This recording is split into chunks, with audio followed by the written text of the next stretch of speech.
उन्हाळ्यामध्ये सुद्धा असा भरपूर पाऊस पडत असेल तर नेमका ऋतू कोणता चालला हेच कळत नाही। तर चला आजच्या व्लॉगमध्ये ना भरपूर अशा पावसाच्या दैनंदिन माझं जे काही रुटीन आहे त्याबद्दल गप्पा मारूया। तर नमस्कार, मी अश्विनी स्वागत करते तुमचं आपल्या अजून एका नवीन व्हिडिओमध्ये। तर कालचा आपला जो काही व्हिडिओ होता तो मी जिथे थांबवला होता ना तिथपासूनच आजच्या व्लॉगची मी सुरुवात करते। तर असा भरपूर पाऊस बाहेर पडत होता आणि नेमकं मला असं वाटत होतं की काहीतरी करूयात चटपटीत, पण तेवढ्यात मला आठवलं की जे काही ड्रायफ्रूट मी घेऊन आले होते डीमार्टमधून त्याचे लाडू बनवायचे होते ते राहिले होते। खूप वेळा ना आम्ही एक चोपडा ड्रायफ्रूट म्हणून आहे वाघोलीमधून तिथून ड्रायफ्रूट घेऊन येतो, पण ह्या वेळेस ना ते बंद होतं। त्यामुळे मग मी काय विचार केला की चला आता डीमार्टमधूनच घेऊन जाऊयात आणि जाता वेळेसच आम्ही शॉपवरती थांबलो होतो, पण बंद असल्यामुळे मग तिथे काही घेणं झालं नाही। आणि जर डीमार्टमधून ड्रायफ्रूट घ्यायचे म्हटलं ना मग मी काय करते मिक्स ड्रायफ्रूट आणते जेणेकरून की नंतर सकाळी रामला खाताही देता येईल आणि त्यानंतर त्याचे लाडूही बनवता येईल। खूप वेळा ड्रायफ्रूट मी नेहमीच महिन्यामध्ये घेत असते, पण त्याचे लाडू बनवणं मात्र नेमकं राहतं। त्यामध्ये फक्त काजू, बदाम आणि मनुके हे तीनच मी आणते आणि पिस्ता वगैरे काही आणत नाही, कारण की त्याची टेस्ट एवढी काही छान मला वाटत नाही। त्यामुळे हे तीनच ड्रायफ्रूट मी आणते आणि वाटलं तर खजूर आणते। तर ह्या सर्व गोष्टी घेऊन आले होते। त्याचेच आता मला रामला लाडू बनवायचे होते, त्यासाठी म्हटलं की सर्व गोष्टी ज्या आहेत त्या सेपरेट करूयात आणि त्यानंतर लाडू बनवायला घेऊयात। बरं, बाय द वे ही जी लाडूची रेसिपी आहे ना खूपच सिंपल आणि 5 मिनिटांमध्ये तयार होणारी आहेत। अर्धा किलो इतके हे ड्रायफ्रूट होते, त्यातले थोडेसे मी बाजूला काढून ठेवले होते जर खीर वगैरे बनवले तर त्यामध्ये टाकायला, आणि बाकी जे आहेत त्याचे सर्वाचे मी लाडू बनवणार होते। आणि रेसिपी जी आहे ना ती शॉर्ट व्हिडिओमध्ये मी शेअर केलेली आहे, नक्की तिथे जाऊन चेक करा। अगदी 5 मिनिटांमध्ये जे काही लाडू आहेत ते बनवून तयार होतील। खूपच पौष्टिक आणि प्रोटीनयुक्त आहे। सकाळी उठल्यानंतर दुधासोबत मुलांना एक लाडू जर खायला दिला तर मुलांचं जे काही वेट आहे ते सुद्धा मेंटेन राहील किंवा वाढायला सुद्धा नक्कीच मदत होऊ शकते। तर छान असा शेवटचा जो काही पीक आहे तो मी तुमच्याबरोबर व्हिडिओचा शेअर करते की लाडू कशा पद्धतीने बनले होते। जर तुम्हाला गुळाचा वापर नसेल करायचा तर तुम्ही खजूर टाकून सुद्धा बनवा, खजूर टाकल्यानंतर सुद्धा खूप छान टेस्ट येते, पण रामला आवडत नाही त्यामुळे मग मी गुळ टाकूनच बनवते। तर लाडू कसे झाले ते नक्की कमेंट करून सांगा। आता लाडू बनलेत म्हटल्यावरती राम तर धावत पळतच माझ्याकडे येतो। कोणत्याही प्रकारचा लाडू असो, गोड पदार्थ असो, त्याला खूप जास्त आवडतो, त्यामुळे मग थोडंफार आधीमध्ये बनवत राहते। आता इथे लाडू त्याचं खाण्याचं काम चालू आहे आणि बाहेर पावसाचं सुद्धा वातावरण झालं होतं, म्हणजे पाऊस पडतच होता, बाहेर पाऊस पडत होता आणि आमच्या दोघांच्या आतमध्ये रेसिपी बनवण्याचं काम चालू होतं। त्या दिवशीचा जो काही व्लॉग होता तो मी कंटिन्यू केलाच नाही, हा नेक्स्ट डे आहे। सकाळी उठल्यानंतर घरातली कामं आवरली आणि कपाट आवरत होते जरा, तर त्यामध्ये ना त्याला हे यांचं इनर सापडलं आणि सकाळपासून तो ते काही बनियन आहे तोच घालून फिरतोय। मुलांना खूप एक्साइटमेंट असते, काहीतरी नवीन गोष्ट दिसली की लगेच घालून पाहिजे आणि मी त्याच्या मागे इतकी धावत पळत होते की हे काढून ठेव, पण तो काय माझा ऐकेनाच झाला होता। 2 ते 3 दिवस झाले कंटिन्यू माझे व्लॉग दुपारचेच येत आहे आणि दुपारचे वाजत 2:45, जेवण वगैरे सर्व झाले आणि आज मी कॉमन नाश्ता, दुपारचं जेवण वगैरे सर्व एकाच पद्धतीने बनवलं होतं। शॉर्ट मिनी ब्लॉगमध्ये तुम्ही पाहिलंच असेल। आज मी बनवली होती बिर्याणी, मस्त अशी छान। शॉर्ट व्हिडिओमध्ये मी तुम्हाला छोट्या छोट्या क्लिप दाखवेल। त्यानंतर मग रामसाठी लाडू सुद्धा बनवले होते, तर ती जी काही लाडवाची रेसिपी असेल ना ती मी शॉर्ट व्हिडिओमध्ये दाखवते जेणेकरून की तुम्हाला तिथे पाहता येईल। खूप पौष्टिक आणि छान लाडू आहे। सकाळी उठल्यानंतर दूध दिल्यानंतर मुलांना तुम्ही तो एक लाडू दिला ना, प्रोटीनयुक्त आहे, खूप छान आहे। मुलांच्या वजन वाढीस म्हणा किंवा वजन जे आहे ते स्टेबल ठेवण्यासाठी खूप मदत करेल। तर तो ड्रायफ्रूटचा लाडू मी बनवला होता। आता त्या क्लिपसुद्धा मी ह्या व्हिडिओमध्ये ॲड करेल जेणेकरून की तुम्हाला म्हणजे आयडिया येईल जनरल। तसं तर खूप साऱ्या रेसिपी तुम्हाला यूट्यूबवरती भेटतील, तिथे पाहिलं तरी चालेल। आत्ता ना मी एक जस्ट 2 व्हिडिओ शूट केले, एक म्हणजे ॲडिसेन्स पिनच्या रिलेटेड होता आणि दुसरा होता ब्लाऊजला फिनिशिंग काय येत नाही, तर हे 2 व्हिडिओ शूट केलेले आहेत। याआधीच मे बी ते व्हिडिओ दोन्ही लाईव्ह होतील, तर नक्की तुम्ही तिथे जाऊन पहा। ज्यांचे कोणाचे यूट्यूब चॅनल असेल त्यांनी पाहिले तरी चालेल। आणि त्यानंतर मग शिवणकाम जर तुम्ही करत असाल तर मोस्ट ऑफ जे काही माझे सबस्क्रायबर आहेत ते शिवणकामच्या रिलेटेडच आहे, त्यामुळे त्यांना ते व्हिडिओ आवडतात आणि त्यांच्यासाठी मी मला असं वाटते की वीकली एक इन्फॉर्मेटिव्ह व्हिडिओ घेऊन येऊयात जेणेकरून की त्यांना सुद्धा त्याची मदत होईल, किंवा शिवणकामचे रेट कसे ठेवायचे, या व्यतिरिक्त मग घरबसल्या शिवणकाम कसं करायचं, कस्टमर कसे वाढवायचे, शिलाईचे रेट कसे ठरवायचे, हे सर्व जे काही टॉपिक आहेत ते मी कव्हर करण्याचा प्रयत्न करेल। कारण की अनुभव येत चालला ना तसं मला वाटतं की शेअर करूयात, कोणाला माझ्यामुळे मग नक्कीच मदत होईल। तसं तर आज सुद्धा पावसाचं वातावरण आहे, नक्की माहीत नाही आता नक्की पाऊस काय करतोय। काल जो काही ब्लाऊज मी घेतला होता ना तो तसाच शिवायचा राहिला। आता हे जे कर्टन आहे ना ह्या कलरचा तो ब्लाऊज पीस आहे, तो मला पूर्ण कंप्लीट करायचा आहे, कारण की काल लाईटीचा इतका प्रॉब्लेम झाला, काल सुद्धा लाईट नव्हती आणि आज तर जाती येते। आता पाहूयात, थांबली तर ठीक, नाही तर आज दिवसाचे 2 ब्लाऊज जरी झाले ना तरी ठीक आहे। आता ऑलरेडी 2:45 तर झालेत। आता चहा घेणार मी मस्त, कारण की 2 व्हिडिओ शूट केले, 1-1.5 तास चालले माझं व्हिडिओचं काम। म्हटलं ते व्हिडिओ आधी शूट करूयात, कारण की एकदा पेंडिंग पडत चाललं ना मग ते तसंच राहतं। तर ही गोष्ट आहे. आणि त्यानंतर मग टॉपला 3 टॉप आहेत, मला त्याला फिटिंग करायचे. मी खूप वेळाने हे फिटिंगची कामं वगैरे अजिबात घेत नाही, यामध्ये खूप वेळ जातो. जर तुमचं ब्लाऊजचं डेलीचं काम असेल आणि मध्येची कामं आले ना, खूप प्रॉब्लेम येतो आणि पाहिजे तसे पैसे कस्टमर द्यायला पण मागत नाही.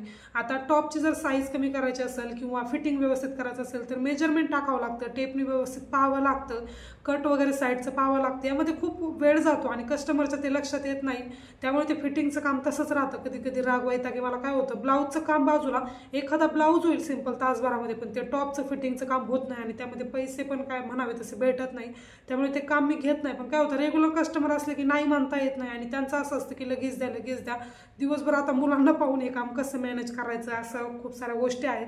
त्यांचे 3 टॉप करून ठेवले सुरुवातीला. सकाळी उठल्या म्हटलं ते आल्यानंतर घेऊन जातील. बाकी मग रुटीन कसं होते तुमच्याबरोबर शेअर करते. या व्यतिरिक्त ना मला तुमच्याबरोबर एक गोष्ट शेअर करायची होती. आता खूप अनुभव येतात मला आणि मग कोणाबरोबर शेअर करावे म्हणून मी तुमच्याबरोबर करत असते. कारण की माझी जी काही फॅमिली आहे ते, जसं की मी आधी सांगितलं, खूप सारे शिवणकाम करतात. तर ना मी एका लग्नाला गेले होते, जवळचंच लग्न होतं. त्याचा काय ब्लॉग वगैरे मी बनवला नाही. मिनी ब्लॉग आय थिंक बनवला की नाही आठवत नाही, पण बनवला तर नक्कीच शेअर करेल असेल तर. लग्नाला गेले होते. त्या ठिकाणी ना खूप साऱ्या बायका, आता लग्नाच्या ठिकाणी कसं आरीवर्कचे ब्लाऊज, डिझायनर ब्लाऊज, पैठणीवरचे, पार्टीवेअर, खूप सारे ब्लाऊज बायका वेअर करतात. हळदीच्या फंक्शनला वेगळं, साखरपुडा वेगळं, लग्न वेगळं. तिथं गेल्यानंतर ना ज्यावेळेस थोड्या वेळ बसलो, जेवण वगैरे केलं, त्यावेळेस मी अक्षरशः ब्लाऊज पाहायला सुरुवात केली. इतके भन्नाट ब्लाऊज बायका शिवतात. आता टेलर पहा, खूप सारे टेलर आहेत. प्रत्येक सिटी वाईज, गाव वाईज, त्यानंतर तालुका जिल्हा काय असेल ते प्रत्येक ठिकाणी टेलर आहेत. प्रत्येकाची शिवण्याची पद्धत वेगळी आहे, डिझाईन करायची पद्धत वेगळी आहेत. खूप साऱ्या ट्रेंडिंग साड्या, ट्रेंडिंग ब्लाऊज बायकांच्या अंगावरती होते. फोटो तर आपण काही काढू शकत नाही, पण माइंडमध्ये एक पिक्चर तर नक्कीच क्लिप करू शकतो, काढू शकतो. तसंच मी खूप सारे असे डोक्यामध्ये माइंड सेट केलेलं आहे की माझ्याकडे जे काही 7-8 माझ्या साड्या आहेत नवीन, त्यांच्यावरचे ब्लाऊज नक्की कसे डिझाईन करायचेत. तर ते सर्व जे ब्लाऊज मी शिवेल ना त्यावेळेस तुमच्याबरोबर नक्कीच शेअर करेल. त्याचे कटिंग स्टिचिंगसुद्धा दाखवण्याचा प्रयत्न करेल किंवा डिझाईन शेअर करेल. आता पाहूयात कसं पॉसिबल होते ते. खूप साऱ्या ब्लाऊजच्या डिझाईन मी माइंडमध्ये ठरवून ठेवले आणि गेल्यानंतर ना जर तुम्ही टेलर असाल तर तुम्ही ही नक्कीच ही गोष्ट माझ्याबरोबर रिलेट करताल की गेल्यानंतर ना तुम्ही फक्त त्याला बायकांचे ब्लाऊजच ऑब्झर्व करतात. जर तुमच्या साड्यांचा बिझनेस असेल तर तुम्ही बायकांच्या साड्या पाहताल की नेमकं ट्रेंडिंगमध्ये काय चाललंय. या व्यतिरिक्त जर तुमचा फ्लावर ज्वेलरीचा बिझनेस असेल तर नवरीने कशा पद्धतीचे फ्लावर ज्वेलरी वेअर केली हळदीला त्याच्याकडे तुमचे लक्ष जाईल.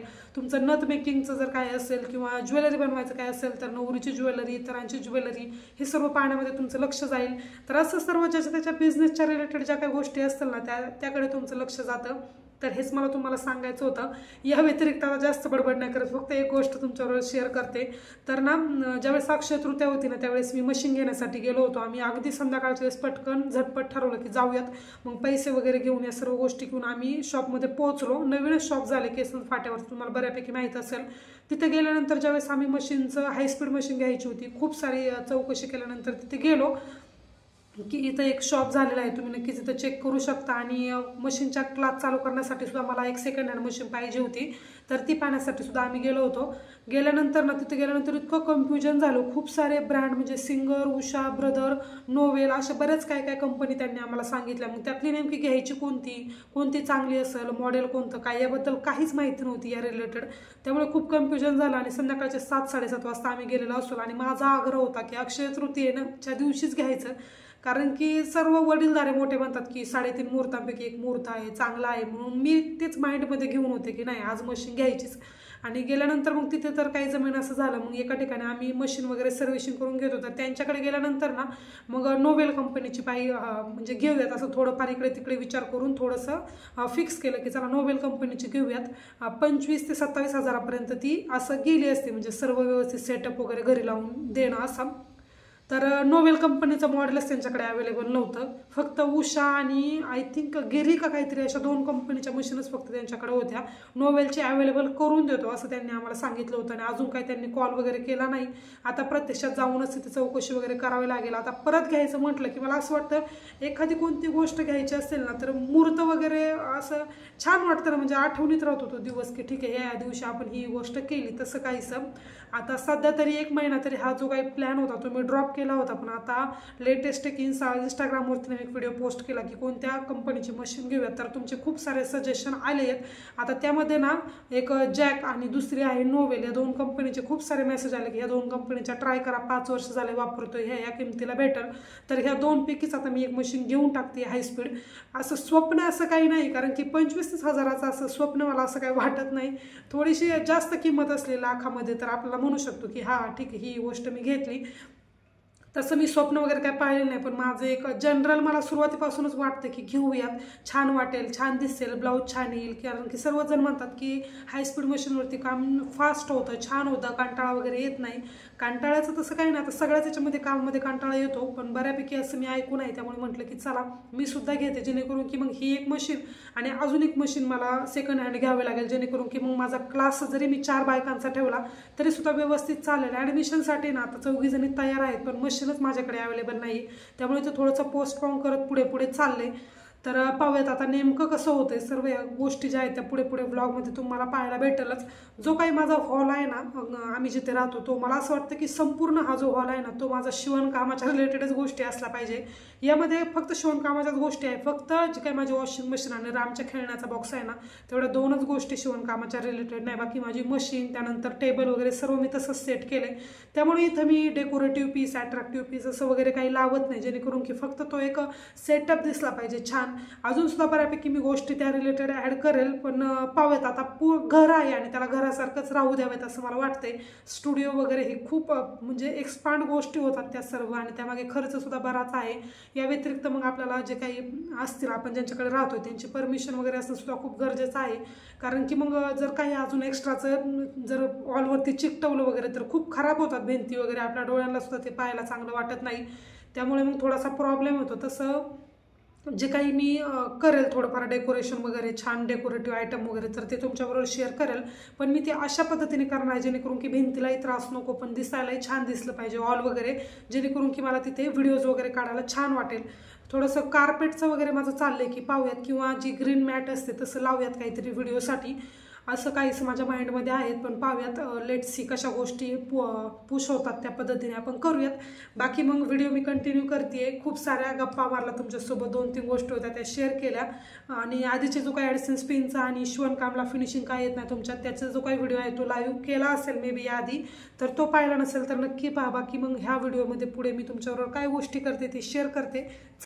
रामचा तो सर्व प्रकार चालूच होता. तेच एक कस्टमर आले आणि त्यांनी ना खूप छान एक वाक्य म्हटलं की बाई काय हा प्रकार, जो की मध्यंतरी खूपच म्हणजे व्हायरल झालं होतं हे जे वाक्य होतं ते, आणि ते आठवूनच मला ना खूप जास्त हसायला येत होते. आता व्हिडिओ एडिट करताना सुद्धा पाहून मला खूपच नॉस्टॅल्जिक फिलिंग झालं होतं की कशा प्रकारे ना मुलं खूप जास्त म्हणजे पाहतात गोष्टी आणि त्याच करण्याचा अनुसरून त्यांचा प्रयत्न असतो.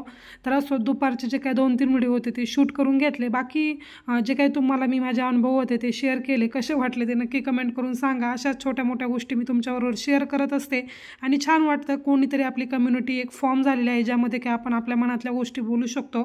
तर ते 2-3 व्हिडिओ शूट केले आणि त्यानंतर मग आता रामला सुद्धा मला झोपवायचं होतं. ज्यावेळेस मी व्हिडिओ शूट करत होते ना, त्यावेळेस ना त्याला मी एक छान अशी गोष्ट खेळायला दिली होती, जे की पझल आहे. आणि ते पझल ना त्याला बड्डेमध्ये भेटलेलं होतं आणि त्याच्यामध्ये तो इतका गुंग झाला होता. 1-1.5 तास माझं व्हिडिओचं काम चाललं होतं, तरी पण एकदम शांततेत तो बसला होता बेडरूममध्ये. त्यामुळे व्हिडिओ छान असे शूट झाले आणि अजिबात मध्ये कोणताही जे काही डिस्टर्बन्स आहे ते अजिबात झालं नाही. तर आता ब्लाऊजचं काम घेतलं, प्रेस वगैरे केलं आणि ब्लाऊज शिवायलाच बसायचं होतं. तर रामचं माझ्या आधी जाऊन तिथे उद्योग करणं चालू होतं. बॉबिन वगैरे भरायचं म्हटलं ना, त्याला थोडंसं सांभाळूनच मला काम करावं लागतं, नाही तर मग अचानक मध्ये काहीतरी त्याचा प्रॉब्लेम चालूच असतो. तर पहा आता मी शिवणकाम करावं नाही ना, म्हणून त्याने जे काही मोटर आहे ना त्याचीच वायर बाजूला काढून ठेवली, जेणेकरून की मी शिवणकाम करायलाच नको. ब्लाऊज वगैरे कट करून ठेवला, आता शिवायला बसणार आहे. पॅचवर्कसुद्धा करायचं आहे, त्यामुळे थोडासा वेळ जाईल. आणि आता त्यासाठीच मी रामला झोपवून घेणार आहे, जेणेकरून की माझं काम खूपच सोपं होईल. त्याच्यासाठीच माझा प्रयत्न चालू होता की त्याला थोडंसं दमवलं ना पटकन झोपतो.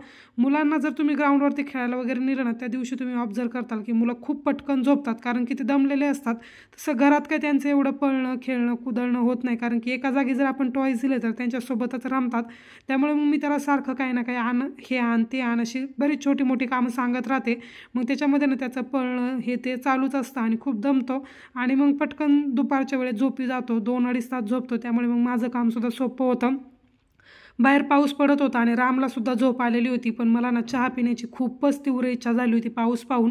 रामला ना मी दूध गरम केलं होतं, त्याची ही जी कढई आहे ना अगदी लहानपणापासून मी सोबत ठेवला आहे, हा जो पॅन आहे तो, आणि त्यामध्ये मी त्याला दूध गरम केलं होतं. तर म्हटलं चला आता जास्त भांडे खराब करायला नको, म्हणून मी त्या कढईमध्येच थोडंसं दूध अजून ॲड केलं आणि त्यानंतर मग चहा बनवायला ठेवला आहे.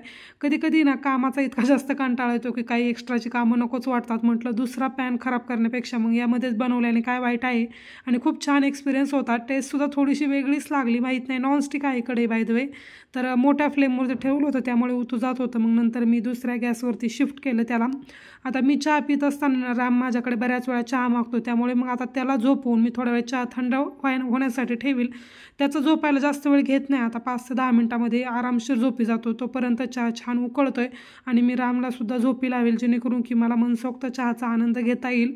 रामना ऑलरेडी त्याचं बेडशीट वगैरे घेऊन तयारच असतो, त्याच्या बेडशीटला कोणालाही हात लावून देत नाही, त्याला त्याच्याच वस्तू पाहिजे असतात, मग काही असो. तर चला आता रामला मी सुरुवातीला झोपवून घेते. मोबाईलसुद्धा चार्जिंगला लावते, कारण की 2-3 व्हिडिओ शूट झाले होते, त्यामुळे मग चार्जिंगसुद्धा संपत आलेली होती. तर म्हटलं नेक्स्ट मला व्लॉग कंटिन्यू करावं लागेल त्यासाठी. तर पाऊस वगैरे पडून गेला होता, पाहू शकता तुम्ही. अगदी 5 ते 10 मिनटं झाले असतील पाऊस थांबलेला, आणि मी चहासुद्धा ठेवला होता पाऊस पाहूनच, पण पाऊससुद्धा थांबलेला आहे. सगळीकडेच पाणी पाणी झालं होतं आणि आकाशसुद्धा तुम्ही पाहू शकता एकदम काळसर झालेला आहे. राम झोपला आणि त्यानंतर आता माझा चहासुद्धा उकळून छान तयार झाला. तर गुळाचा चहा मी बनवते. एक सवय होऊन गेली की आता गुळाचा चहाशिवाय ना साखरेचा चहा वगैरे पिऊ वाटत नाही. गुळ पावडर जी आहे ना ती मी डीमार्टमधूनच आणते, 2 महिने इझी चालून जाते.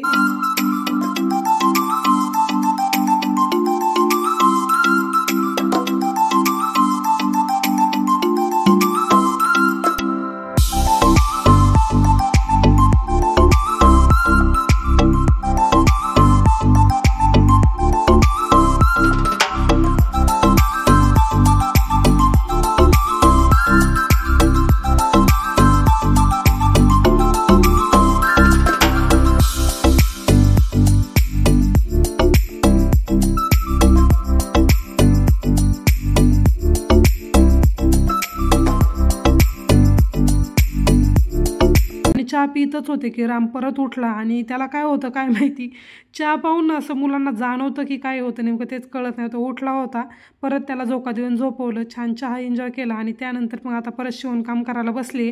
सकाळचा एक जो काही ब्लाऊज मी कट केला होता तो शिवते. आज जरा मशीनवर बसायला लेटच झालं होतं आणि त्यामध्ये ना लाईटीचा प्रॉब्लेम, पावसामुळे ना सारखीच लाईट जाते, त्यामुळे मग शिवणकामसुद्धा थोडं अंतरानेच मला करावं लागतं. आता शिवणकाम करून झाल्यानंतर परत कटिंगला घेईल. 2 ब्लाऊज मी ऑलरेडी कट केलेत, आज 3 ब्लाऊज कसे करून मला कंप्लीट करायचेच होते. खूप सारं काम पेंडिंग आहे आणि त्यामध्ये हे फिटिंगचं वगैरे काम तर मध्ये चालूच राहतं, पण पटकन जर धागा मॅचिंग वगैरे असेल तर मी त्यामध्येच करून घेते. फिटिंगमध्ये ना जास्त वेळ जातो, कारण की मेजरमेंट टाका, त्यानंतर मग स्लीवचं कटिंग वगैरे हे सर्व असतं. तर ते आता करून घेते आणि त्यानंतर ब्लाऊजला साईड बाय साईड शिवते. तेव्हापासून मी शिवणकाम करते ना, म्हणजे आता 10 वर्ष झाले जसं मी शिवणकाम शिकलेले आहे तसं.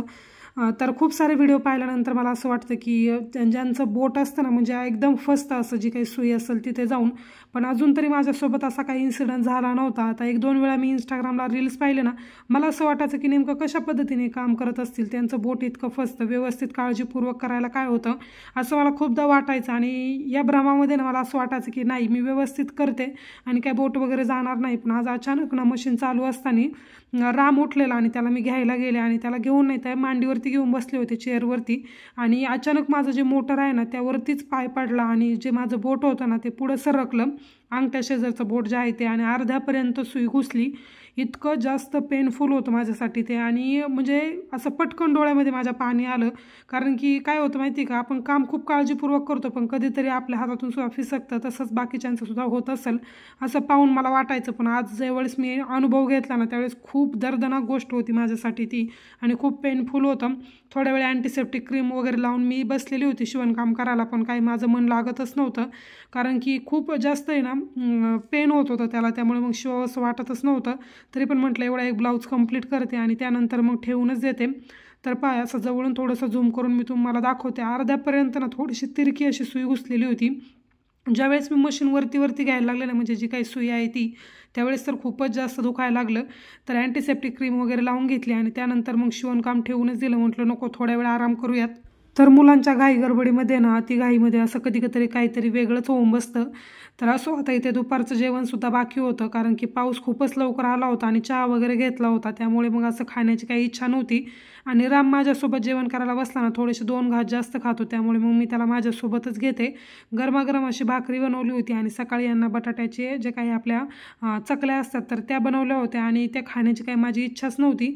त्यामुळे मग थोडंसं बेसन पीठ जे आहे ते मिक्स केलं मी पाणी वगैरे टाकून, ओवा, थोडंसं जिरी वगैरे टाकून आणि त्यामध्ये ना ते डीप करून छान असे 2 वडे बनवून घेतले. थोडंसं फरसाण घेतलं आणि रामसाठी फ्रायम्स आणि छान अशी बेसन पोळी बनवली होती. त्याला ना खूप जास्त आवडते, फक्त जिरी, ओवा आणि थोडीशी कोथिंबीर घातली होती आणि चवीसाठी मीठ घालून घेतलं. छान असं एकदम चिला टाईप बनवून घेतलं. कांदा वगैरे काही घालत नाही, कारण की त्याला आवडत नाही, मग खात नाही. आणि थोडेसे फ्रायम्स फ्राय केले होते, तर हे सुद्धा मी डीमार्टमधूनच घेऊन येते. कधीतरी असं कुरकुरे वेफर्स देण्यापेक्षा ठीक आहे, त्याला आवडतात सुद्धा आणि खातोसुद्धा आवडीने. त्यामुळे मग दोघांचं मस्तपैकी जेवण झालं आणि संध्याकाळचं रुटीन ॲज युजल, जसं स्वयंपाक वगैरे ह्या सर्व गोष्टी. तर असा होता संपूर्ण व्लॉग. कसा वाटला ते मला नक्की कमेंट करून सांगा. बाकी जर व्हिडिओ आवडला असेल तर व्हिडिओला लाईक करा. आपण भेटूयात नेक्स्ट व्हिडिओमध्ये. तोपर्यंत बाय.